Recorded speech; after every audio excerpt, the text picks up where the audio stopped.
हरिओम. भगवद्गीता बोध. योगदास श्री जयगणेश जोशी यांनी केलेले निरूपण. अध्याय 8. अक्षर ब्रह्मयोग. ओम श्री परमात्मने नमः. अथ अष्टमोऽध्यायः. जय योगेश्वर. परम आत्म्याला नमस्कार. अध्याय 8. श्लोक क्रमांक 8.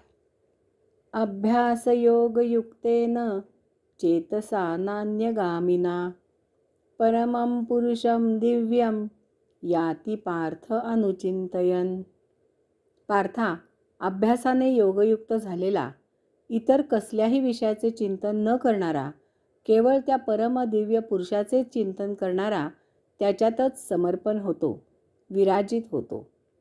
येथे भगवंत श्रींनी साक्षात्कारित होण्यासाठी 4 गोष्टी आवश्यक आहेत असे सांगितले आहे. पहिली गोष्ट आहे अभ्यास. अभ्यास यामध्ये अनेक गोष्टी लक्षात घेण्यासारख्या आहेत.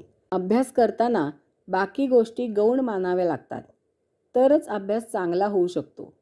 अभ्यास आपले उद्दिष्ट साध्य होईपर्यंत करावा लागतो, अर्धवट सोडून चालत नाही. जास्त महत्त्वाचे म्हणजे उद्दिष्ट साध्य झाल्यावरही तो तितक्याच हिरिरीने चालू ठेवावा लागतो. अभ्यास मन आणि बुद्धी एकरूप होऊन करावा लागतो. अभ्यास करताना तो पूर्ण श्रद्धेने करावा लागतो. अभ्यास सातत्याने करावा लागतो. अध्यात्मात योग साधनेचा अभ्यास करताना एक विशेष खास गोष्ट लक्षात घ्यायची आहे. योग साधना करताना साधकाला एकांतात तासनतास आसनस्थ व्हावे लागते. ही मोठी जिकिरीची आणि जाचक गोष्ट साधकाला अंगवळणी पाडावी लागते. कारण सर्वसाधारणपणे मनुष्याला एकट्याने बसायचा, राहायचा कंटाळा येतो. एकट्याने बसायला तो शारीरिक आणि मानसिक असा दुहेरी थकतो. त्यामुळे अध्यात्मात अभ्यास म्हणजे विशेष करून एकांतात राहण्याची सवय करणे अत्यावश्यक आहे. दुसरी गोष्ट म्हणजे साधकाने अभ्यास करून योगयुक्त व्हायचे आहे. येथे भौतिक, संसारिक, प्रापंचिक, वैज्ञानिक, शैक्षणिक अभ्यास अपेक्षित नाही. येथे केवळ आत्मज्ञान प्राप्त होण्यासाठी करायचा अभ्यासच अपेक्षित आहे. असा अभ्यास करून साधकाने योगयुक्त व्हायचे आहे. सदा सर्वदा भगवत भावनेत ओलेचिंब राहून आपले विहित कर्म करायचे आहे. तिसरी गोष्ट म्हणजे अध्यात्माचा अभ्यास करताना इतर कोणत्याही गोष्टीला तेथे थारा देता येत नाही. तेथे फक्त केवळ आध्यात्मिक अभ्यासच अपेक्षित आहे. केवळ योग साधनाच करायची आहे, हे थोडे समजून घ्यावे. भौतिक अभ्यास करताना अधेमध्ये उठून इतर काही कामे करून चालते.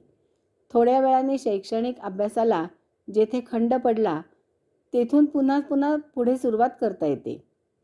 अध्यात्मात तशी सोय नाही.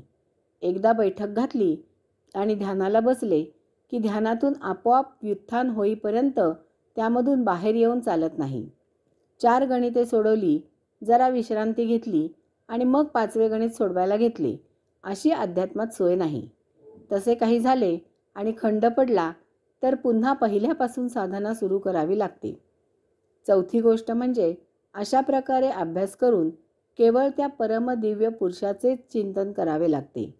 चिंतन करणारा त्या चिंतनातच समर्पित होतो, विराजित होतो. भगवंत श्रींचे चिंतन ध्यान करणारा शेवटी भगवंत श्रीच होऊन जातो.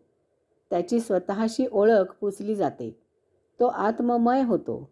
असा साधक त्या परमपुरुषाला प्राप्त होतो. साधारणपणे नवी गोष्ट वापरून झाली की मनुष्याला ती गोष्ट नवीन राहत नाही. नव्याचे 9 दिवस असतात. नवी नवलाईची आणि वापरली की कवडी मोलाची होते. मग मनुष्याला त्याचा कंटाळा येतो. कारणे अनेक असू शकतात. प्रथम मनुष्य भाड्याच्या घरात राहत असतो. मग तो 3 खोल्यांची जागा विकत घेतो. काही दिवसांनी ती त्याला अपुरी वाटते म्हणून तो 5 खोल्यांची जागा विकत घेतो. आणि इतक्यात त्याच्या लक्षात येते की आता 5 खोल्या असलेली जागा क्लब हाऊससह विकत मिळते. मग तो सध्या राहत असलेल्या जागेला कंटाळतो आणि नवीन क्लब हाऊस असलेली जागा विकत घेतो. काही वर्षांनी याहूनही जास्त सुखसोयी असलेल्या जागेची जाहिरात येते. लगेच मनुष्याला आपली जागा जुनाट वाटू लागते आणि तो जागा बदलण्याच्या मागे लागतो. काही दिवसांनी बंगल्याचे वेध लागतात. मग अन्य ठिकाणी फार्म हाऊसचे वेध लागतात.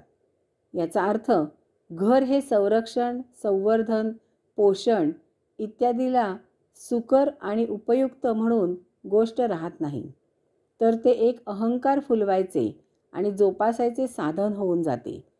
हीच गोष्ट इतर सर्व वस्तू जगताबद्दल घडते.